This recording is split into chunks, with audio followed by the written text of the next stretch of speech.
Guess who's recording this at the end of the month because procrastination is my biggest enemy. This guy. Welcome back to another episode of the Indie Games Collective. This is my third installment of this series. Feel free to check out the prior two videos on my YouTube page to kind of catch up, get familiar. If you're new here, welcome. My name is Erin Gray. I'm a variety Twitch streamer, and I get asked to play a lot of indie games, both new releases, upcoming demos, and early access games all alike. This series allows me to explore those games both on and off stream and be able to kind of report back to you about what I've been playing in my own downtime and give you a little taste of like upcoming games, new releases, anything of the sort. On this month's docket for the month of February, we have 5 new games that I'll be talking about, and then we'll be returning to a game that I played a demo of late last year to kind of touch base with it and tell you more about the full release of the game. Speaking of that game, it is Citizen Sleeper 2. How did you know? Did you see the other content on my channel? Because I love this game series so freaking much. Citizen Sleeper 2 is a text-based RPG game where you play as a character known as a sleeper, which is an android that has uploaded sentience into the body. So very similar to Johnny Silverhand Engram being uploaded into V. Kind of like that, but not really. And you as this sleeper are trying to get away from your captor, who happens to be a really hot villain. Again, why is it always the hot people that are the villains? I don't understand, but I'm here for it. But essentially, you and your friend are trying to escape Lane, who is the villain in this game. By doing so, you kind of have to move around the Starward Belt, essentially, hopping from station to station, taking on contracts to make some money so that you can officially cut all ties with Lane and figure out what's going on with your body. I will say I'm still fairly early on in the game from what I can tell, but if you've played the first game, this definitely has a lot more that you can do in the game. Like I mentioned before, you have a ship, and once you're fully out of the tutorial sequence, you are able to take that ship, go to different stations, take on contracts where you're going to go salvage things. I really enjoy doing. I love being able to explore the universe of Citizen Sleeper a lot more than in the first game. Considering the first game, you don't have to play the first game to understand the second game. They are both in their respective games and stories. Even though there are characters from Citizen Sleeper 1 that do show up in Citizen Sleeper 2, along with some tidbits here and there of things that happened in the first game that show up in the second game,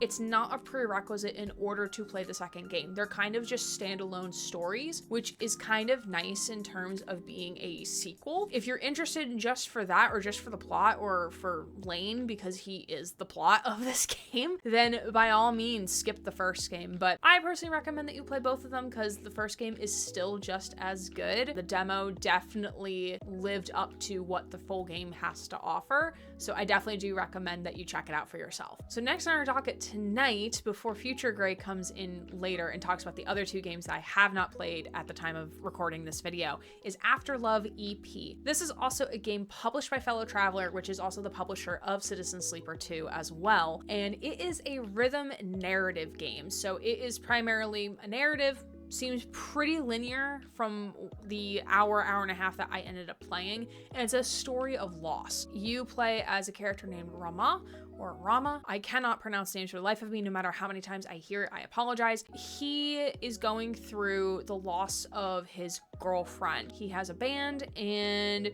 we ended at the point where the band is like trying to get back together, and there's like this ultimatum that happens. So like things are kind of weird, and since you're in a band, that's where the rhythm elements of the game come into play, because he's playing music, so you gotta like time your inputs to the song. That's kind of how that all plays into the mix. My only, I don't want to say gripe, because gripe isn't the right word, because gripe feels like too strong, but my only like downside is that sometimes the rhythm inputs just don't feel like they line up exactly to the beat, and that could just be me being very, very scrutinizing of rhythm games because I do have a music background. So if it's not exactly to the beat, it fucks me up.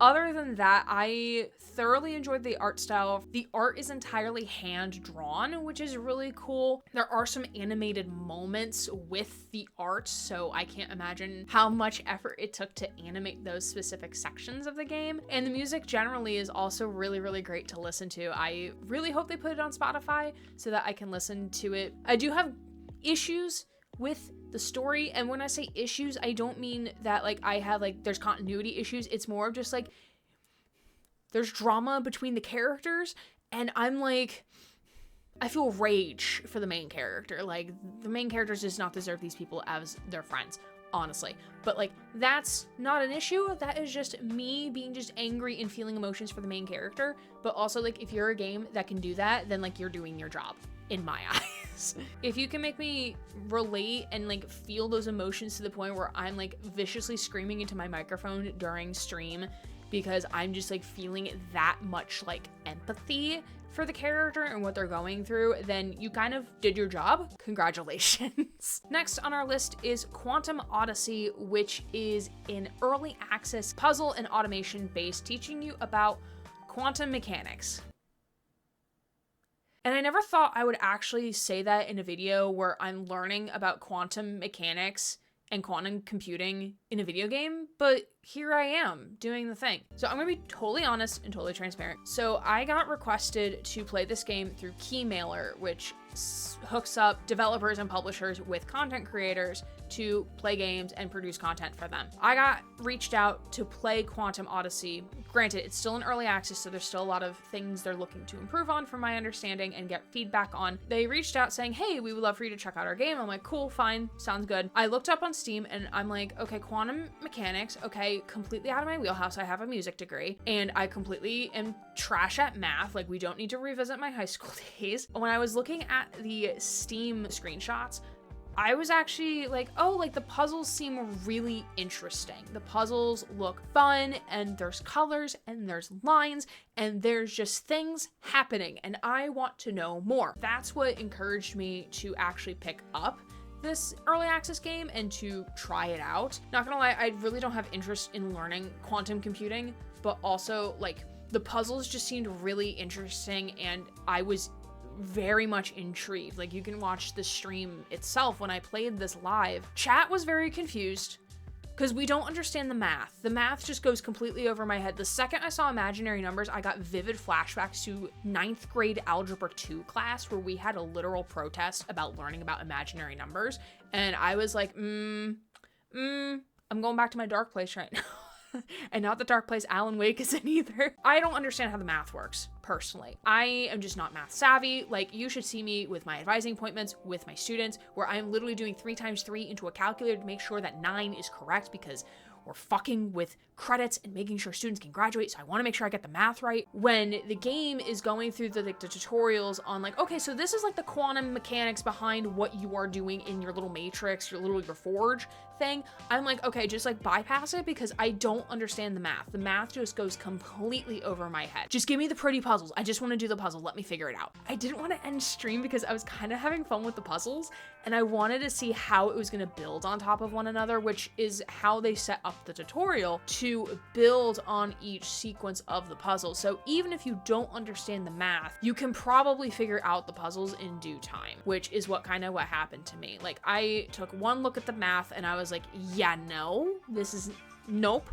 not happening. But I really did enjoy figuring out the puzzles on my own and kind of coming from it as a puzzle and not so much trying to learn how to do quantum computing. So if that could be my biggest piece of feedback for the development team of Quantum Odyssey, is that I wish it wasn't so focused on teaching us the math behind it, because some of us, specifically me, I am asking for the friend, that friend is me, don't understand the math. I just can't understand it. It just goes completely over my head. But if you teach me how to solve the puzzle, I'm gonna have a field day with this game. Just teach me how to solve the puzzle, teach me how to do the puzzles, then I will enjoy the living hell out of this game. I did see a forum post this morning. I didn't get a chance to fully read it because it was as I was leaving for work, where they were talking about like upcoming things they're looking to add to the game and like questions they're posing about whether or not they should dive into the math or if they should wait until the player decides to actually look into the math themselves, which I fully agree with that. I don't think the game should dive into the math unless the player wants to, because for me, I just bypassed all the math stuff on it because like to me it makes absolutely no sense. The most math that I do on a daily basis is maybe probably basic algebra and statistical stuff. That's it. Like I remember I don't have calculus experience. No. So if that is the sole thing that they improve on this game, that will make it so much more accessible for people like me who don't really have a math or physics background and be able to still enjoy your game, because I really do want to enjoy it. And I am kind of enjoying it. It's just when it gets too in the weeds with the math, it scares me off a little bit and makes me cry in a corner. As a reminder, this is still an early access game, so this is not the final product. So if you do decide to pick it up in early access, just know there's going to be some things changing to it. But there also does seem to be some sort of online community involvement with it in terms of community members can create their own puzzles and levels in a sense. I am kind of intrigued on how that's gonna work and play into things, and apparently there's like challenges where people can solve the quantum mechanics and the quantum computing the fastest and also in the least amount of changing of the sequence, which is really cool. So I might fuck around with that and see if I can get a good score or something. I'm not sure how it works, but it seems really interesting. And the last game I played for this portion of the video is Spray Paint Simulator, which does have a demo out on Steam right now that you can go check out. Well, at least at the time of recording this video, there is a demo available for you to play. This game, much like the title suggests, is you spray paint things. You are starting a spray paint business and are able to, you know, spray paint things. I don't think it needs much more explanation than that. In this version of the demo, you spray paint two things. You spray paint someone's car and you spray paint the cabinets of someone's kitchen. It's super chill. As I've already mentioned, it's really chill just to be like spray painting things and kind of just like follow the lines, and it's really soothing in that way. I personally would like to see improvements in terms of the tutorial sequence, because some of the aspects of the tutorial I got very confused on how to pick things up, put them in my inventory, and just how the nozzle for the spray painting stuff works, because I was very confused. But also there's another feature where if you press, I think, tab or right mouse button, it highlights what you haven't spray painted yet, but the highlight flashes way too quickly, in my opinion, to be able to see the things that you actually need to finish spray painting. So like you have to hit that button like so many times in order to see like the very specific spots, because they're very tiny spots at that point that you need to spray paint to finish the job. Other than those two things, I still had a really fun time just chilling and listening to a video and just spray painting the ever-loving shit out of a car. I thought that was a lot of fun. So yeah, if the demo's still available, go check out Spray Paint Simulator, and hopefully you'll have a chill time just like I did. And now to Future Gray. Fellas, we're in the big leagues now. I have a custom keyboard that makes really nice sounds. I don't think I've been more ready to like type anything in my life until I got this keyboard yesterday. To be fair, it's two separate components of the keyboard that I had to put together, but still. All right, so welcome back to the second half of this Indie Games Collective video for February 2025. I really hate that February is over and that by the time you're seeing this video is March. Just don't like that. That's not fun. There's two more games we want to talk about for this Indie Game Collective video, so sit back and let me walk you through them. The next game we're going to be talking about is a game called Dawnfolk, which I believe just came out within the last couple of weeks of February. It is a pixel tile-esque game where it's, I believe, procedurally generated, but you're building this town of light, trying to get rid of and fight off the darkness. Herald of Darkness, anyone? We do love a good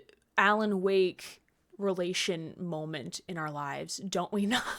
I've only started playing the story aspect of the game, but there does also look to be other types of game modes as well within it. But story is where I started with, just to get an idea of the gameplay and mechanics, because I definitely learned the hard way of playing the endless mode of a game on accident and realizing what the fuck am I doing, and then turned out that it was not story mode, and the story mode teaches you how to play the game. Who would have thought? But the story seems to be there's like this little wisp thing that is telling you what you need to do, kind of like your tutorial guide in that aspect. I'm not sure if they're going to play a future role in what's going to transpire in terms of the story of the game. In one of the most recent updates with Dawnfolk, they added the ability to use a mouse instead of just either using a controller or gamepad or just your keyboard, which, thank God. Again, like most of you know, I am a strictly mouse and keyboard gamer. I rarely pull out the two controllers behind me to play a game, and that's usually if I have no other choice. So I'm really happy they added a mouse feature for it, so you can play with a mouse and keyboard both simultaneously. And there's also some additional accessibility options, especially with the text. So instead of it being like a pixel art text, there is an accessibility option to turn that off to it being like almost like plain text to make it easier to read. Sometimes when trying to read pixel text, my eyes glaze over and start to hurt. So I'm glad they added that in there. It may have been in since the original release of the game, I'm not sure, but I'm glad those features have been added to the game. Like I already mentioned, there is procedurally generated maps from my understanding. It seems to be a different layout every time you go to play the game, which does provide some replayability aspects of it. I'm not entirely sure what the fail state of the game is, if there even is a fail state. I believe there probably is.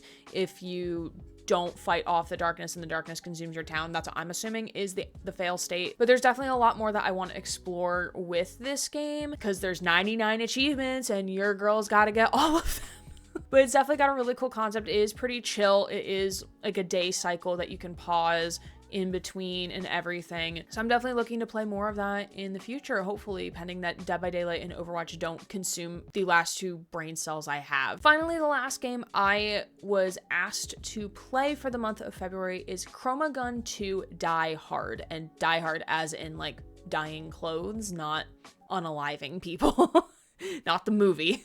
This one is a puzzle game where it seems that you are coming in to test this color gun that shoots colors and turns things into colors. And it also seems to have a bit of like a mystery / corruption aspect to the story of it. So I'm really intrigued to see where it's gonna go. It gives very similar vibes to Portal 2. Portal 2 is one of the earlier games I played when I started playing games on a PC, generally speaking. So Portal 2 will always have a place in my heart, especially because I loved the story of it, even though the puzzles did definitely break my brain and probably still do, because it's been so long, so I don't remember what half of the solutions are. But if you like Portal 2, I have a strong feeling you're gonna like ChromaGun 2, because it is a puzzle game. You have to figure out how to match colors. It really is making me question any of my art education that I've ever had as a child, because I had to like stop and think like, okay, like what two colors paired together gives you purple? And I felt I kind of broke a little bit on the inside, because I was like, I don't actually know if I remember this information. But then like once you think about it, like you definitely do remember. But I'm curious to see like if they're gonna stick to like the primary colors, so like your base 6 colors that you usually use, so like red, yellow, orange, green, blue, purple, or if they're going to expand outside of that. This is me checking to make sure that this is actually a demo. Yes, this is actually a demo. Okay. But yeah, if you like puzzles and you like colors and there's some decent voice acting and like a little bit of an interesting story with like these element of like supernatural and like space-time tears and whatnot, which kind of look really cool to look at, not gonna lie. I'm interested to see how this is gonna kind of shape into the full game itself. And again, if you like Portal 2, you're probably gonna like this, so I recommend giving the demo a shot for yourself. With that, we've come to the end of the Indie Game Collective video for February. Did you end up playing any games that we talked about today or trying out any of the demos? Let me know if you have and what your thoughts on are below and what you're the most excited for. I do have a good lineup of games for the March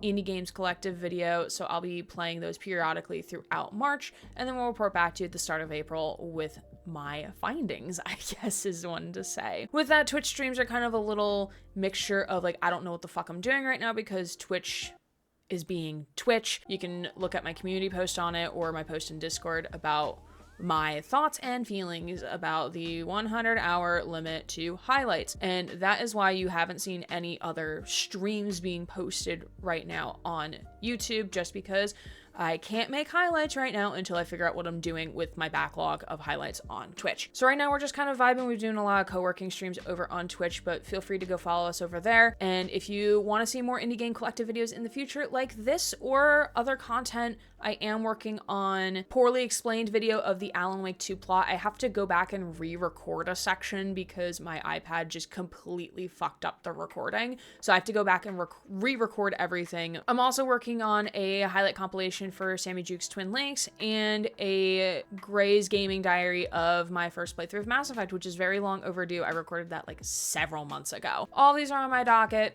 I will probably be working on them during my co-working streams while I'm figuring out what I'm doing with my highlights on Twitch. But with that, I will see you all real soon, and let me know if you try out any of the games that we talked about today. My name's Aaron Gray, Queer Variety Twitch streamer, signing off.